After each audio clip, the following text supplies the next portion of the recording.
Olá, alunos. Essa é a nossa videoaula número 5. Antes de mais nada, eu queria agradecer a todos os alunos que têm participado inteiramente das aulas, que têm mandado as atividades feitas, os exercícios e que têm se manifestado de forma carinhosa e bem positiva. Eu agradeço de coração mesmo, fico feliz com esse retorno que eu tenho recebido de vocês.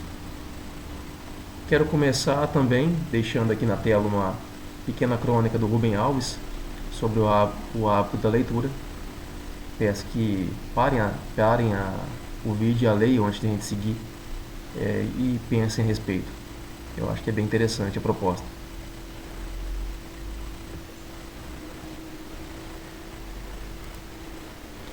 Bom, seguindo com alguns assuntos a serem tratados, eu ainda vou caminhar aqui na mesma direção que eu venho seguindo e tomado a respeito dos conteúdos explorados. Eu estou explorando esse conteúdo, né, esse universo infindável que são os números, os conjuntos numéricos, mas optando pela ótica de analisar e perceber esses números, né, nas coisas comuns cotidianas a nós. A gente estudou, sim, de forma técnica o que são os conjuntos numéricos, a classificação em relação aos grupos, os racionais, os inteiros, naturais, mas é muito mais significativo entender as suas aplicações e enxergar, né, de forma cada vez mais sensível esses números nos contornando, né, fazendo parte do nosso cotidiano. Então, hoje eu dou seguimento à nossa atividade, percebo que essas aulas estão todas vinculadas e eu vou explorar hoje um tema já colocado em aulas anteriores. Então, eu vou falar hoje da pressão dos pneus, da calibragem dos pneus. E você vai se lembrar, quem está participando comigo, que já viu isso e numa aula anterior, quando precisou fazer uma pesquisa. Eu achei legal a ideia de propor pesquisas, você investigar, onde você pesquisou o que era, né, essa sigla estranha até então, PSI, e a gente então vai falar sobre isso hoje. Antes, porém, de começar propriamente a aula, eu queria só fazer alguns comentários em relação ao acesso às aulas. Um ou outro aluno, poucos, mas alguns, eles se manifestaram a respeito de estarem se sentindo às vezes um pouco perdidos em encontrar as aulas ou em assisti-las, ou se organizar. Então eu queria rapidamente mostrar, né, embora acho que a maioria não esteja encontrando problemas com isso, como você então pode acessar facilmente as aulas. Primeiro eu queria dizer, aqui ao lado, onde eu estou passando o cursor, sobre o nosso veículo de diálogo, no caso que é o WhatsApp. Então vejam aqui, eu tenho uma publicação, né, feita justamente na aula 4, a publicação da aula de quinta-feira que você recebeu. Vejam que eu tenho um bloco único, né, no caso a matemática, e vem seguindo assim. Não é difícil você navegar pelas publicações diversas e encontrar as divisões dos blocos, né? Então eu posso navegar aqui e rapidamente eu consigo encontrar, por exemplo, a minha publicação anterior a essa. Olha aqui, por exemplo, a publicação da aula 3, que eu estou sublinhando. Então você, passeando pelo WhatsApp, você vai encontrar os blocos fechados com as publicações e pode retornar sempre que for necessário às aulas anteriores. Tá? Queria dizer que esses documentos aqui que seguem, ó, que eu estou sublinhando, um ou outro também se manifestou a respeito de não conseguir abrir. Eles são documentos no formato Word. E eu disse já nas videoaulas, mas quero reforçar aqui que se você não consegue abri-los porque não tem instalado no seu smartphone, você pode abrir com o computador se você tem, mas não precisa também. E se você não tem, você pode simplesmente acompanhar pelo vídeo, pela videoaula, porque o que está aqui nesses documentos é o que eu apresento aqui, ó, né, nas videoaulas. Esse conteúdo depois eu envio junto com a aula, mas você não precisa dele, você pode acompanhar pelo vídeo e escrever no caderno, como vem sido proposto. Tá? Não tem necessidade de imprimir, a não ser que queira. Então fica bem assim liberal dentro das possibilidades de cada um. Tá? Tenha isso em mente. E outra coisa também que eu quero falar sobre as minhas aulas, que como elas são vídeos colocados no YouTube, publicados no YouTube, você sempre poderá acessar o YouTube. Né? Eu tenho lá, você pode encontrar facilmente todas as aulas.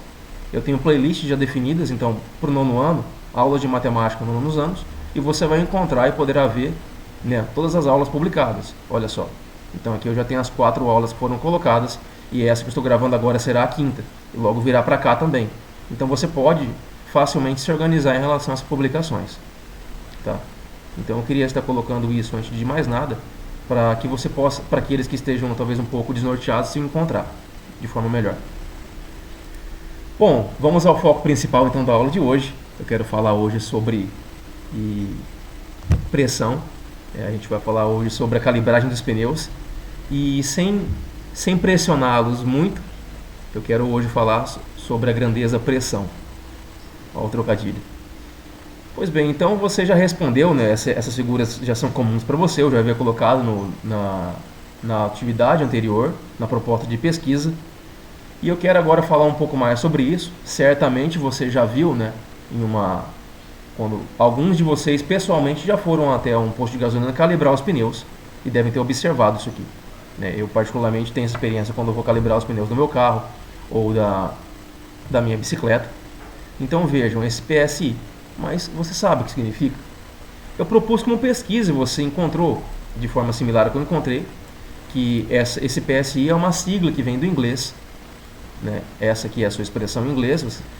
Todos me enviaram com essa informação, e traduzido para o português, isso significa libra-força por polegada quadrada. E aqui eu coloquei em poucas palavras, tá? E expliquei que isso é uma unidade de pressão. Agora, o que é pressão? O que significa pressão? Quando eu me refiro a quando eu me sinto pressionado, é como se tivesse peso em cima de mim, não é isso? A ideia de pressão justamente é essa. A pressão corresponde a um peso, a uma força-peso aplicada em cima de uma área, né? Isso é pressão. Então, é uma das grandezas, né, dentre as várias coisas que a gente pode medir e quantificar. Aqui, para ilustrar e colocar num formato um pouco mais visual para a gente, né, eu tenho um visual maior vendo nessa unidade, eu coloquei uma correlação de equivalência entre o que é esse 1 PSI que a gente vê nesses equipamentos para calibragem de pneus, como equivalência para a nossa unidade de peso e de área. Então, em quilograma-força, esse KGF é quilograma-força por centímetro quadrado. Tá? Então, 1 PSI equivale aproximadamente a 0,07 kg-força por centímetro quadrado. Tá? Então eu jogo essa informação curiosa para vocês, essa equivalência curiosa. Agora eu quero falar um pouco sobre o pneu, né? Vejam, possivelmente, né, talvez antes você tenha feito isso depois da aula anterior, mas você nunca se atentou a olhar, até porque não tem razão para isso, né? Nunca foi solicitado, ou nunca precisou fazer isso, olhar no que tem anotado no pneu, na tarja do pneu. Mas a proposta da sala de hoje é que você faça isso também. E observe, os pneus costumam ter essa inscrição, dentre outras coisas, onde tem o indicativo da pressão mínima, 40, nesse caso aqui 40, da máxima. E nesse pneu ainda, da ilustração, tem até no outro formato, que eu apontei lá embaixo. Mas aqui, ó, esse 40 e 65 está em PSI. Tá? Então, eu quero inicialmente falar desse pneu que eu coloquei aqui e falar sobre a conversão dessas medidas aqui, a conversão dessas medidas para quilograma-força por centímetro quadrado. Então vejam, agora, uma vez de posta essa informação de equivalência, se eu quero converter uma pressão que está em PSI para quilograma-força por centímetro quadrado, é só a gente usar uma lógica, né, que venho usando desde as aulas que eu comecei a gravar. E vejam que é interessante pensar, né, que como as operações básicas são importantes, né, como saber multiplicar, dividir, e talvez mais importante do que saber fazer isso de forma manual seja entender a hora de aplicá-las. Né, eu me atrevo a dizer isso. É mais importante ainda você conseguir, por exemplo, entender ao ler isso que o procedimento a ser feito aqui é uma multiplicação ou é uma divisão. Né, isso é de extrema importância. E o legal é a amplitude desse conceito, né? Vejam como se aplicam em tantas áreas distintas, né? Em tantos temas distintos, como agora. Então, para mim converter, acho que ficou óbvio para alguns de vocês, para mim converter uma unidade que está em PSI para quilograma-força por centímetro quadrado, basta multiplicar pela equivalência, por 0,07. No caso, eu obtenho justamente essas medidas, 2,8 e 4,6. E o legal é comparar que nesse pneu, olha só, ele também tem a inscrição em quilograma-força por centímetro quadrado, como você pode observar. Nem todos têm, tá? Eu vou dizer que, por exemplo, eu leio do meu carro e ele tem apenas em PSI. Ele não tem nessa informação. E nem da minha bicicleta. O da minha bicicleta ele vem nessa informação de PSI e não tem assim. Esse da ilustração que eu peguei da internet, ele possuía nesses dois formatos. Bom, baseado nisso, então, explorando um pouco o tema, que eu espero que tenha despertado em você uma certa curiosidade. E antes de seguir eu queria falar uma coisa, né, para colocar por fim um mito. Algumas pessoas acham que ao calibrar um pneu, né, esse número aqui, essa pressão, agora a gente sabe que isso aqui é uma pressão, tá? Então se alguém te perguntar, o que significa aquilo? É a pressão de ar que o ar está aplicando no meu pneu. Né? Quanto maior a pressão, mais inflado, né, e cheio e duro ele fica. Então essa é a ideia.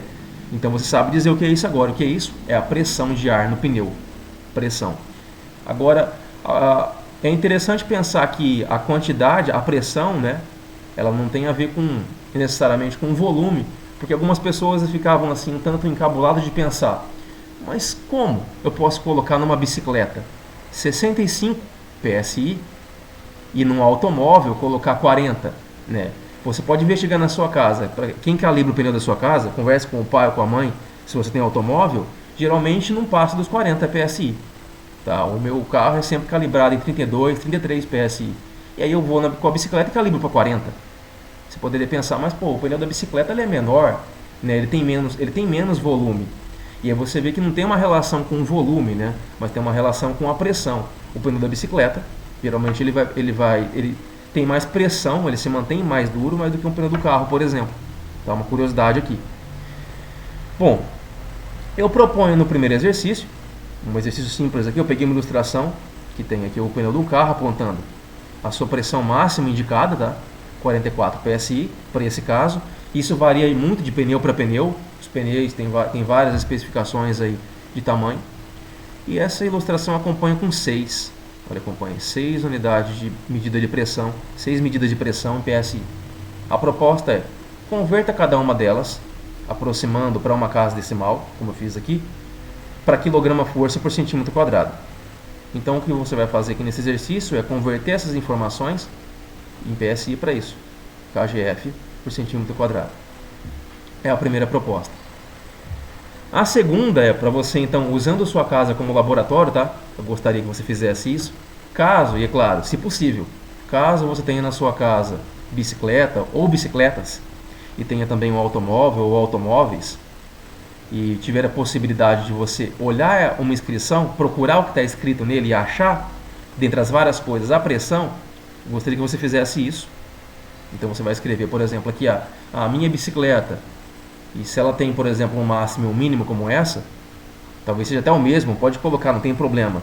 Você vai anotar em PSI e vai também converter para essa medida. Tá? Converte para essa fazendo o cálculo devido. Se já estiver nos dois formatos, já pode copiar direto nos dois. Faça isso com a sua bicicleta e com o carro, né? Com um carro, caso seja possível. Se tem, tá? Se não tem nem bicicleta nem carro, não tem problema. Não tem como fazer, a não ser que você tenha acesso à bicicleta de um amigo ou de um tio e tenha contato com um elemento desse próximo a você. Tá? Caso contrário, não precisa. Mas seria interessante fazer, se fosse possível. E eu quero terminar com uma pesquisa, tá? Eu quero sempre nessas aulas de sexta propor uma pesquisa. E o tema dessa pesquisa é pressão, né? Esse é o tema da aula de hoje, mas mudando um pouco o contexto. Quando eu era garoto, na idade de vocês assim, eu me interessava por alguns temas, e um dos temas que eu me interessava, na minha época havia uma extinta TV Cultura, e tinha canais muito educativos, muito curiosos, com muitas curiosidades interessantes, o Mundo de Bikman, Olho Vivo. Os mais velhos acho que se escutarem isso vão lembrar do que eu estou falando. E nesse Olho Vivo, por exemplo, eu me lembro de um programa que falou do local mais profundo dos mares. Inclusive é um lugar famoso que é possível que alguns de vocês já tenham ouvido falar. Tá? Então eu vou fazer propor uma pesquisa envolvendo esse local. Então, por ordem, não vou falar o nome aqui, senão estragaria a primeira pergunta, tá? Mas eu venho aqui com uma primeira pergunta para que você pesquise. É uma pesquisa fácil de obter resultados. Elas, como a anterior, estão bem na superfície da internet, as respostas, tá? É um tema muito batido, mas eu quero que você então pesquise e responda qual é o nome do local mais profundo dos oceanos e qual é a profundidade desse local. Esse local, inclusive, é tema de vários filmes, tá? Filmes de ficção científica. Quem foram os primeiros humanos que conseguiram chegar até lá? Você Você pode escrever até que veículo, né, tripulado que eles usaram para chegar até lá, tá? Para suportar a pressão. E agora vem no tema da aula. Qual é a pressão estimada nesse local? O que me fascinou quando eu ouvi a entrevista, a pesquisa, o programa sobre esse assunto, sobre esse local, é que eu ouvi uma informação que eu nunca esqueci, que nesse local havia uma pressão, né, de 50 jumbos em cima de uma pessoa, 50 jumbos por centímetro quadrado. Aí eu pergunto para você, tente imaginar isso, tá? Porque a imaginação ajuda. Imagine seu corpo todo quadriculado, em quadradinhos de 1 centímetro de lado. Então cada quadradinho ele tem 1 centímetro quadrado, de todos os lados, tá? Em todas as direções, na planta do pé, em cima da cabeça, em todos os pontos, o seu corpo todo. E imagine que cada quadradinho desse, em cima, focalizado em cada quadradinho, está sendo aplicado um peso de 50 jumbos, né? Imagina isso. Então eu ficava imaginando a pressão que isso faria, né? Como isso ia compactar. É claro que a gente não conseguiria nunca chegar nesse local de corpo assim, né? Você sabe que você já entrou no mar, numa piscina, e só de você entrar superficialmente com a água até a altura do pescoço, você já sente a pressão da água, né, nas partes mais inferiores. Não é um fato? Você sente. Imagine em altas profundidades.